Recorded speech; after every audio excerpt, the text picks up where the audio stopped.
Onerahtohkó, Westaway, Kahsennenhawe, Skydeer, Ganto. Here with some news. If you guys haven't seen the press release from yesterday, Mohawk Council of Kahnawake passed an MCED declaring that we're at the state of, or the end of the state of recovery for Kahnawake, and therefore moving into what we're deeming a state of normalcy. I know for most people, the last 2 years have definitely have been a challenge for us, in facing this pandemic and having to have, appointed a task force and having directives and feeling constraints with regard to this. But at the end of the day, we look at our collective responsibility and what we had to do to protect our community.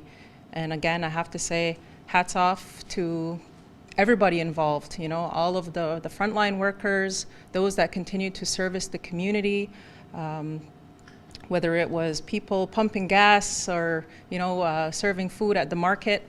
The earlier times were very challenging when we think about, the unknowns. What was coronavirus and how were we going to ensure the protection of everybody?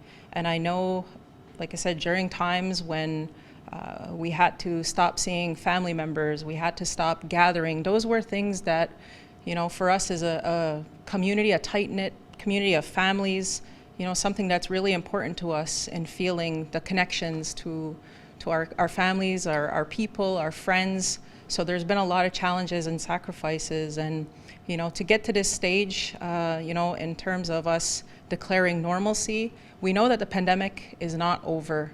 We're still reading on the news about different variants and things, but I think we've come to the point now where we as a community are armed of knowing what to do and how to handle ourselves in certain situations, and it all comes now with our own personal risk and taking responsibility and how we want to continue moving forward. So although all of the directives will cease as of midnight last night, so effective today, we are now in this state of normalcy for the community. There's still some recommendations that we hope people, can still wear masks in large gatherings, or, when you're outside of the community, and places maybe where you're around elderly or people you might think are immunocompromised. It's not that we're gonna throw everything out that we've learned up to this point. We're all aware now and cognizant of the kind of actions and things that we could do to protect ourselves and our loved ones, because although we thought there would come a time where we'd have herd immunity, the virus was going to be gone and we could go back to normal, unfortunately the new normal now is having to live with COVID among us all the time, and there's always going to be risks, and there's still going to be people that are going to get COVID in our families and in our community. And now, it's like we just have to move forward. For 2 years, it was definitely, like I said, a challenge, and here we are. I hope we could all take the time to acknowledge each other, right? All of the community, it's been, I'll say, in the last 2 years, I'm almost getting emotional because I'm thinking of, the ebbs and flows and what we've gone through. But it's time to pull together now. As much as COVID divided us on numerous issues, whether it was vaccinations and not getting vaccinated, maybe there will be people who will even feel today that, we're moving too fast. Maybe we're not ready to declare normalcy because the pandemic's not over. But again, it's time to move forward. The task force and the people who were appointed to make the decisions on behalf of the community, I feel like, they've done their part now to get us to this point, and it's time for us to revert back into a way where, those who were responsible for decision making prior to the pandemic, we will all revert back to that. So I know this was a very emotional statement, but it's time for us to pull together for another issue. I don't know if people have been cognizant and aware of Bill 96 and the impacts that that's going to have on our community moving forward. There's definitely some attack coming against our people, against our identity, against every institution that we have here, whether it's education, whether it's justice, whether it's health and social services. We have a different fight now, a different enemy that we need to pull together. And I'm hoping that, after this update, you'll take the time to educate yourself, because we're definitely going to need the community to mobilize together on something different. And I see it as a major detrimental attack on us as Ungwehunwe people and the Anglophone people that are living in this region. So I don't want to take too much of your time. I know today's update is going to be focusing again on, moving out of the state of recovery and into this state of normalcy and what that means moving forward. So we do have the Commissioner of Public Safety and the Executive Director of KMHC here as well to give you some updates, but I thought it was important from a political standpoint to come and address the community and talk about, just how much we appreciate everybody and what we've been able to do in protecting our community through this. Again, it's not over.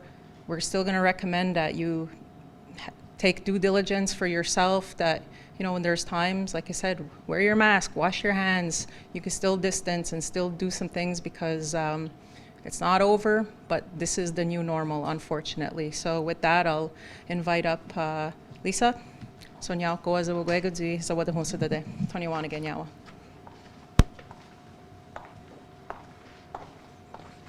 Thank you. So yes, it is an emotional time, and it's great to go into a state of normalcy, and we were all thrilled when that was declared yesterday.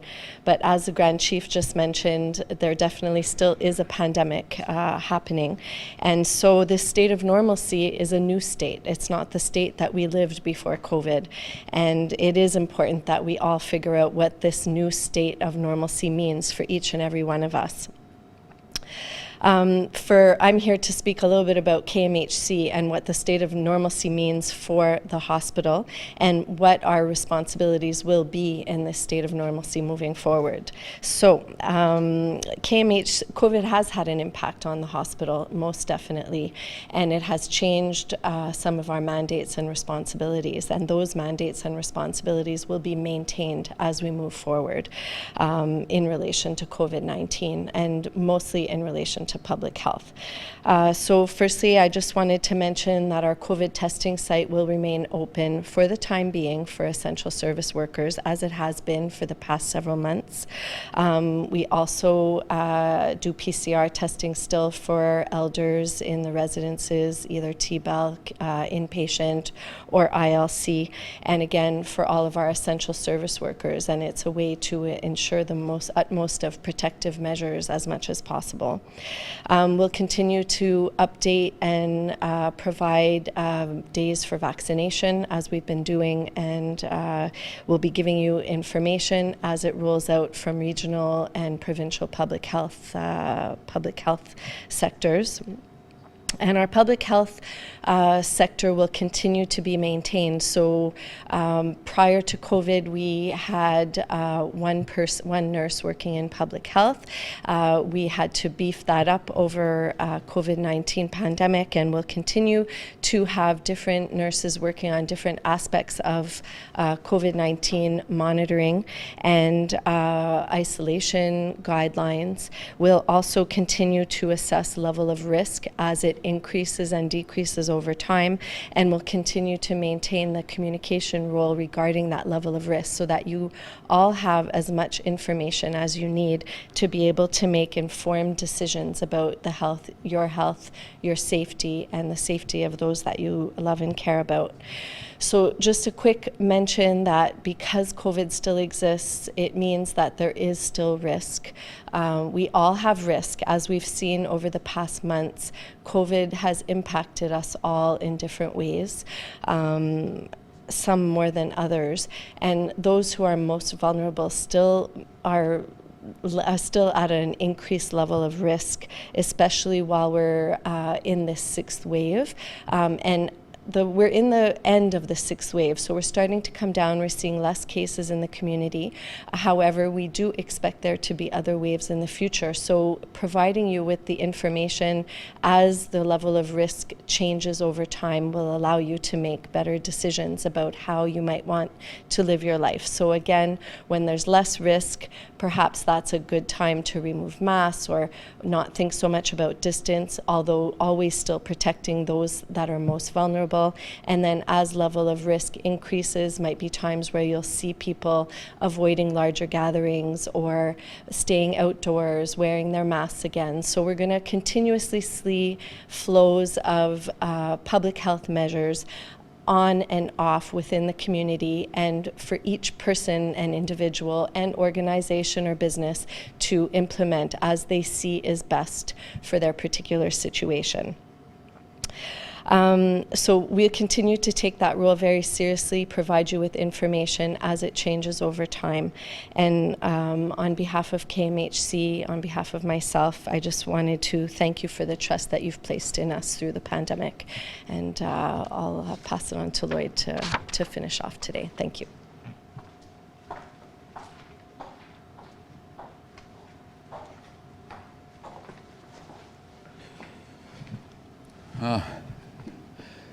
Thank you, Gus, Grand Chief. Thank you, Lisa.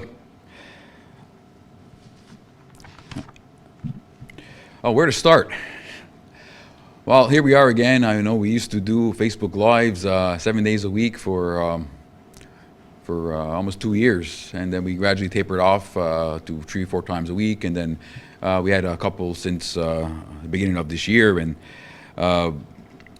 as often as we do it, sometimes it does not get any easier to stand up here and address the community.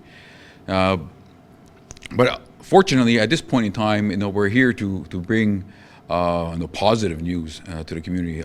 Unfortunately, all too often, I had to stand up here and deliver some bad news to the community, introduce restrictions, introduce closures and stuff. And I'm glad to say, those days, are behind us. Since March 14th, officially, of 2020, the community has been under some sort of emergency state or recovery state, and had the Kahnawà Emergency Preparedness Law activated.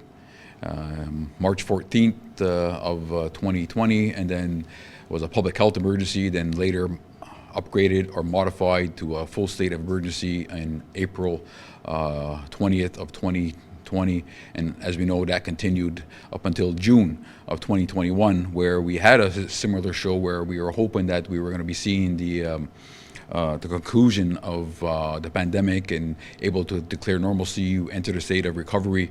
But unfortunately, things didn't go the way anticipated. We all know we had a Delta wave over the summer, and then we had the Omicron wave hit again around Christmas time, and then again we're just coming down the last part of the 6th wave. We were honestly hoping to have a state of recovery end sooner, but we had the responsibility to maintain measures. We had responsibility to continue to monitor and assess as things go on, to ensure that we're not prematurely ending measures and ensuring that the responsibility for proper follow-up has been maintained. But as things progressed, as we continued to assess, we felt that at this point in time, in terms of the use of the Kahnawà Emergency Preparedness Law, issuing of directives by myself as the commissioner or a former task force or the commission is no longer required. Management of the pandemic, as was said twice before, is not over. Is largely a responsibility of individuals, but there is information and education and stuff that will be provided through public health for people to make well-informed decisions as things progress, and obviously an ongoing monitoring. So as of yesterday, the mandates that were issued to myself as Public Safety Commissioner under the Kahnawà Emergency Preparedness Law has concluded. The mandates of the Public Safety Commission will revert back to our pre-pandemic mandates. Same thing, public health, as Lisa just explained, they have a mandate to monitor, educate, and provide information, and they will continue with their pre-pandemic mandate, enhanced pre-pandemic mandate. So it is a positive time, and as the Grand Chief had mentioned, it is somewhat emotional because we've been holding this responsibility very closely for a long period of time, and it does bear weight on everybody's shoulders. And sometimes people say, what is normalcy? This is not normal the way we're living, which may be true. And as mentioned many times, and the Grand Chief just alluded to it and saying, the new normal.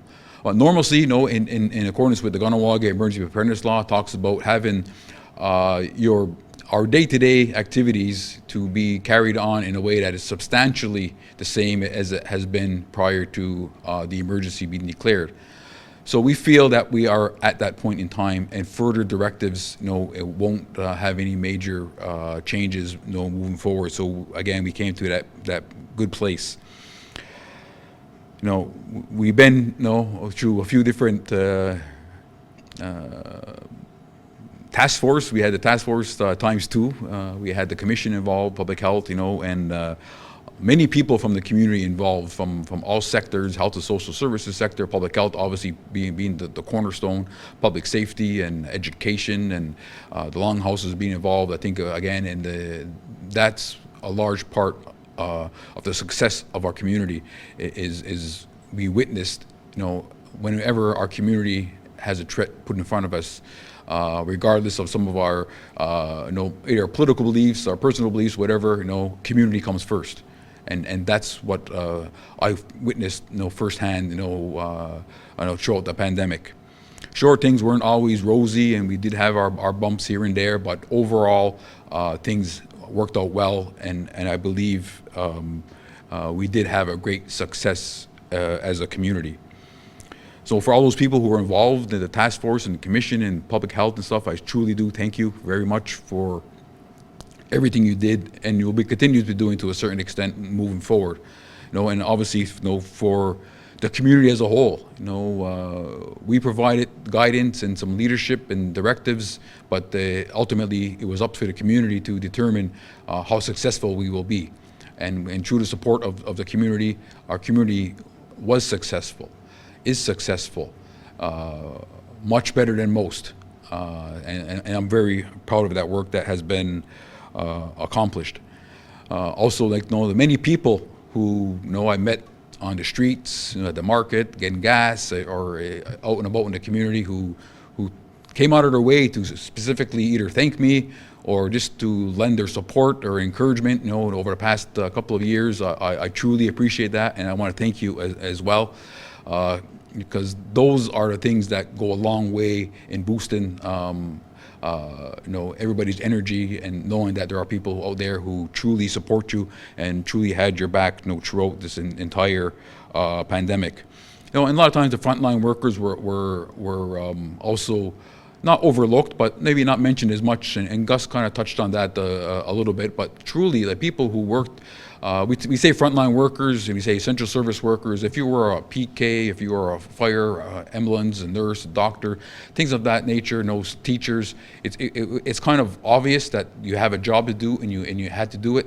But then, working, pumping gas, and working at grocery stores, and some of the restaurants, and providing services to the community, either through businesses or otherwise, those help carry our community through, and your contributions, whether how big or how small, have got us to the point that we are now. So again, it's a time once again just to say thank you. Well, it's certainly been a hell of a road.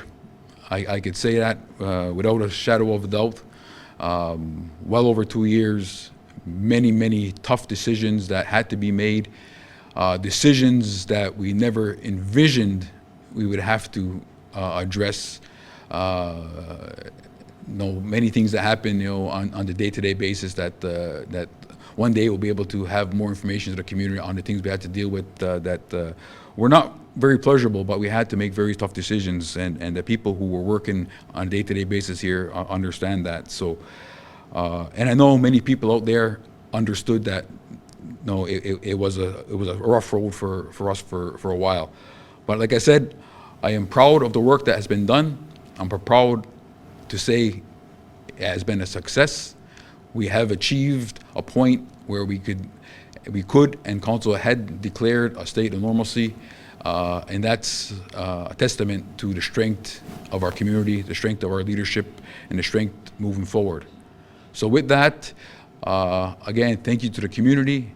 It is now primarily in your hands as individuals to assess your level of risk, listen to the information that comes out, and do, again, adjust your life accordingly if need be. So, Nyamagoa, and take care. Onigawai.